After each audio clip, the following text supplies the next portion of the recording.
Hello students, this is Aruna Gupta from Maharaja Agarsen School, Hisar.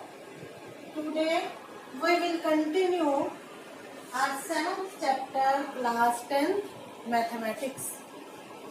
कल हमने exercise 7.2 के 1 to 5 question किए थे. आज हम उससे आगे कर रहे हैं 6th question.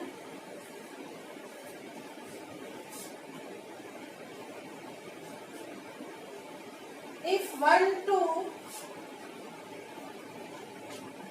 4y x6 and 3 5 are vertices of parallelogram taken in order, find x and y. अगर ये चारों हमारे पास एक पैरेललोग्राम के वर्टिसेस है, पैरेललोग्राम के वर्टिसेस है तो हम यहाँ पैरेललोग्राम बना देते हैं. A 1 2 B 4y C x6 and D 3 5. These are the vertices of parallelogram. समानांतर चतुर्भुज के शीर्ष हैं. तो हमने x और y की वैल्यू फाइंड करनी है. देखो ABCD क्या है? ABCD इज अ पैरेललोग्राम और हमें पता है पैरेललोग्राम के डायगोनल्स AC और BD एक दूसरे को बाइसेक्ट करते हैं. बाइसेक्ट करते हैं ना, इसका मतलब जो AC का मिड पॉइंट है वही BD का मिड पॉइंट होगा. Therefore, mid point of AC is equal to mid point of BD. अब A और C पे मिड पॉइंट फॉर्मूला लगाएं. क्या होता है? x1 प्लस x2 तो 1 प्लस x बाय 2 और y coordinate y1 plus y2 by 2. ये आ गया हमारा AC का मिड पॉइंट. और BD का मिड पॉइंट फाइंड करना है तो B और D पे लगा देंगे. x1 प्लस x2 तो 4 प्लस 3 बाय 2 और y coordinate y1 plus y2 y plus 5 by 2. अब ये वर्टिसेस इनके इक्वल कब होंगे? जब इनके कोऑर्डिनेट x कोऑर्डिनेट के इक्वल और y कोऑर्डिनेट के इक्वल. इक्वेटिंग बोथ साइड्स, दोनों साइड्स को इक्वेट करें तो 1 प्लस एक्स बाय 2 किसके इक्वल आएगा? 4 प्लस 3 7 बाय 2 के इक्वल और 2 प्लस 6 8 बाय 2 किसके इक्वल? y plus 5 by 2. इसमें देखो डिनोमिनेटर में दोनों साइड 2 था, कैंसिल हो गया तो 1 plus X equal to 7 x equal to 7 minus 1 6. और इसी तरह से इसको सॉल्व करें, यहाँ भी 2 कैंसिल हो गया तो y plus 5 is equal to 8 y is equal to 8 minus 5 3. y की वैल्यू आ गई 3 और x की वैल्यू 6. यही हमने फाइंड करना था. Next 7th question. Find coordinates of point A where AB is diameter of circle. एक सर्कल गिवन है हमारे पास जिसमें AB इस सर्कल का diameter, whose center is 2 minus 3 और इस सर्कल का सेंटर है 2 minus 3 and B is 1 4 और B के कोऑर्डिनेट है 1 4. AB वृत्त का व्यास है, O केंद्र जिसके निर्देशांक 2 minus 3 और B के निर्देशांक दिए हैं 1 4. हमने A के कोऑर्डिनेट फाइंड करने हैं तो A के कोऑर्डिनेट हम ले लेते हैं x1 y1. अब हमें क्या दिया है? AB is diameter of circle. AB diameter और O क्या है? And O is centre. अब अगर O सेंटर है और AB डायमीटर है तो O AB का मिड पॉइंट होगा. Therefore O is midpoint of AB. Therefore by midpoint formula,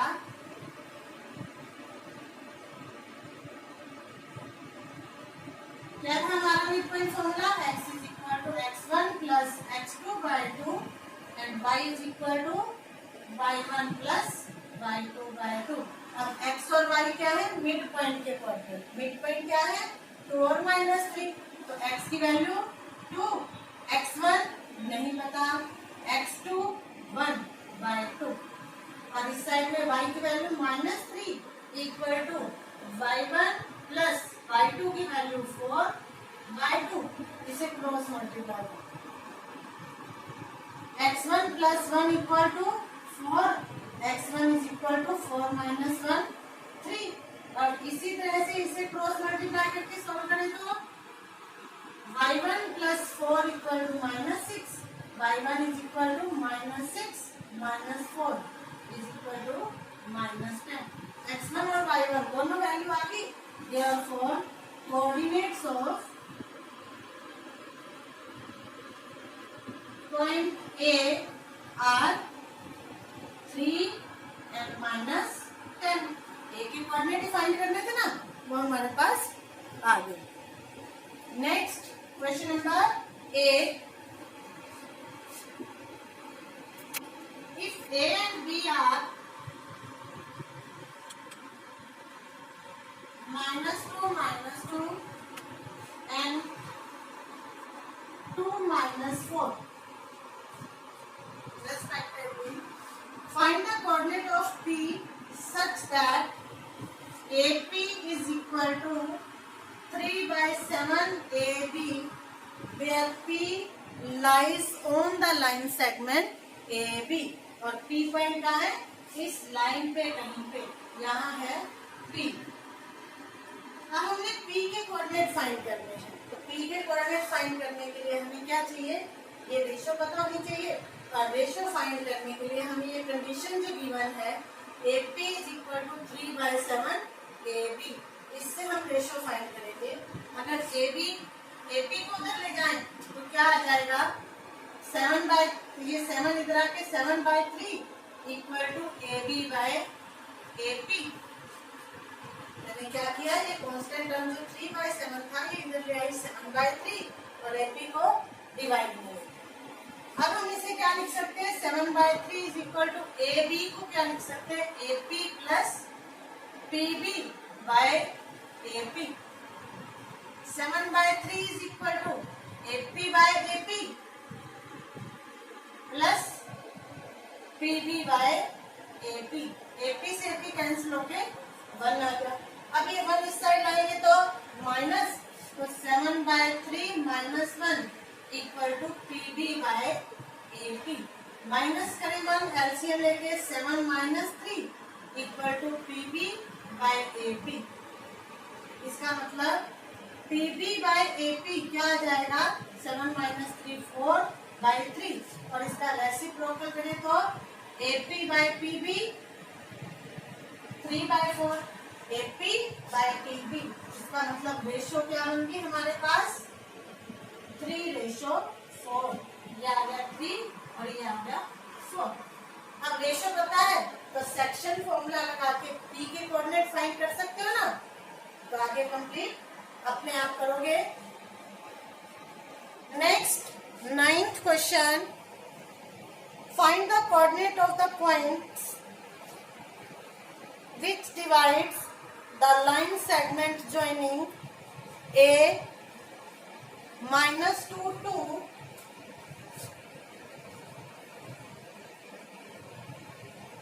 A -2 to and B to A in 4 equal parts.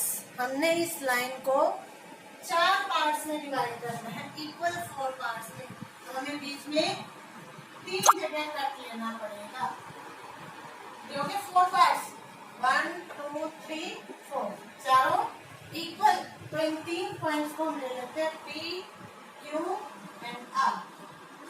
Late P, Q and R divides AB in 4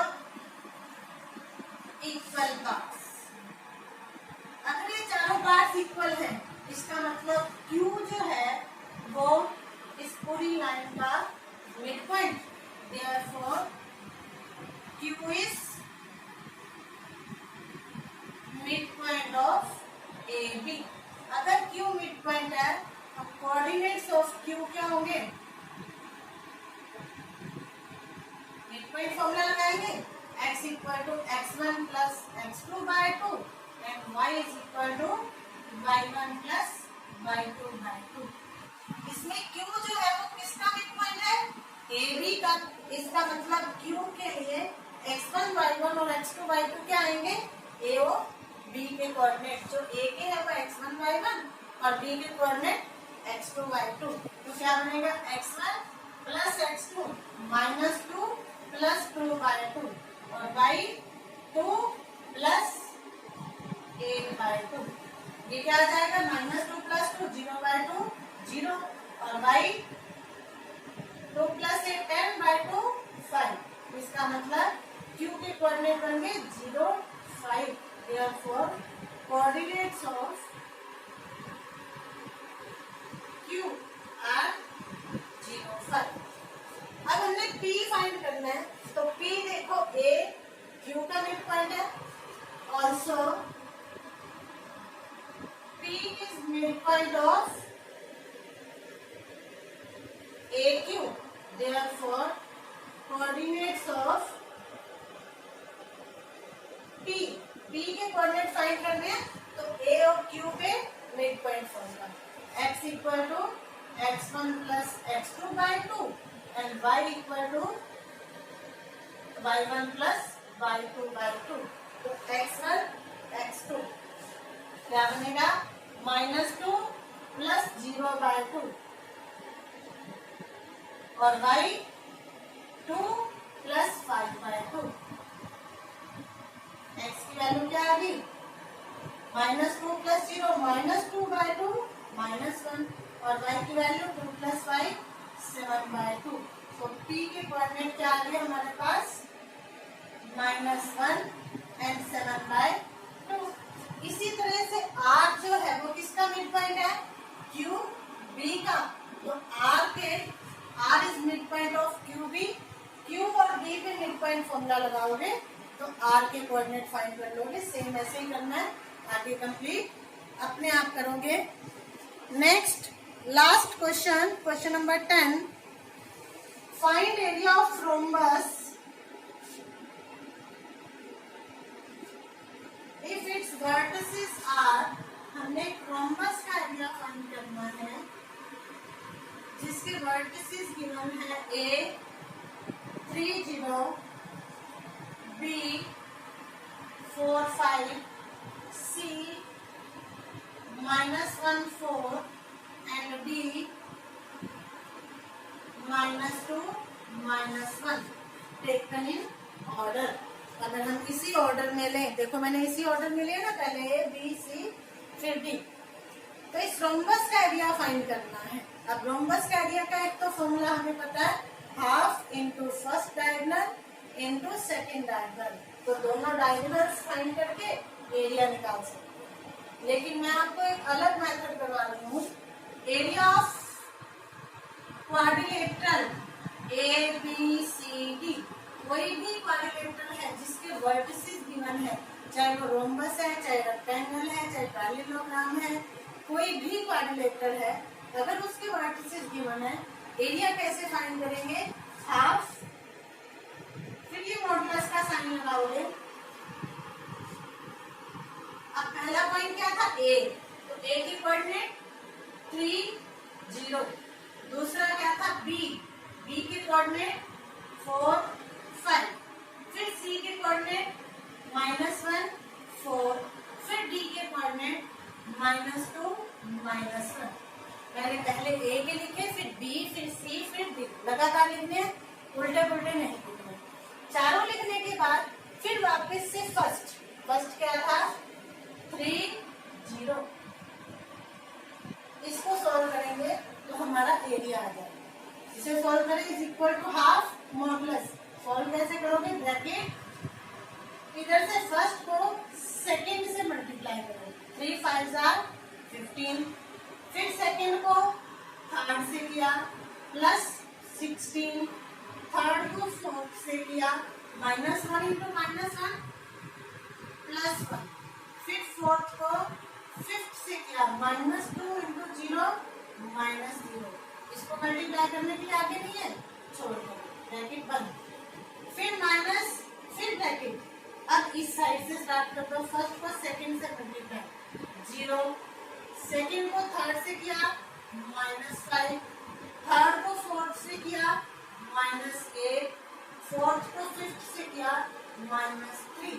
आगे करने के लिए नहीं है, छोड़ is equal to half modulus, bracket खोलनी है, इसके बाहर कुछ भी नहीं है, एज इट इज खुल जाएगा, 15 + 16 + 1 - 0।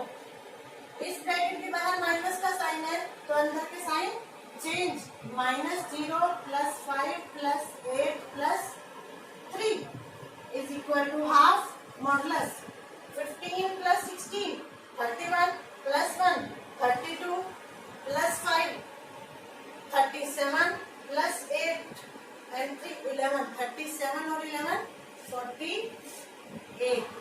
अब ये मॉडुलस का साइन जो है, अगर यहाँ पे नेगेटिव आए चाहे पॉजिटिव आए, मॉडुलस से बाहर लेंगे तो पॉजिटिव लोगे, इंटू 48, 2 से 48 कर दिया 24 स्क्वायर यूनिट, ये हमारा एरिया आ गया इस मॉडुलस का। ठीक है, इसी के साथ आपकी एक्सरसाइज 7.2 कंप्लीट हुई। आज आपका होमवर्क है एक्सरसाइज 7.2 अपनी नोटबुक में कंप्लीट करोगे और इसके एग्जांपल्स रफ नोटबुक में करोगे। अगर कोई प्रॉब्लम आती है तो मुझे मेरे पर्सनल नंबर पे कांटेक्ट करोगे। ठीक है, ओके।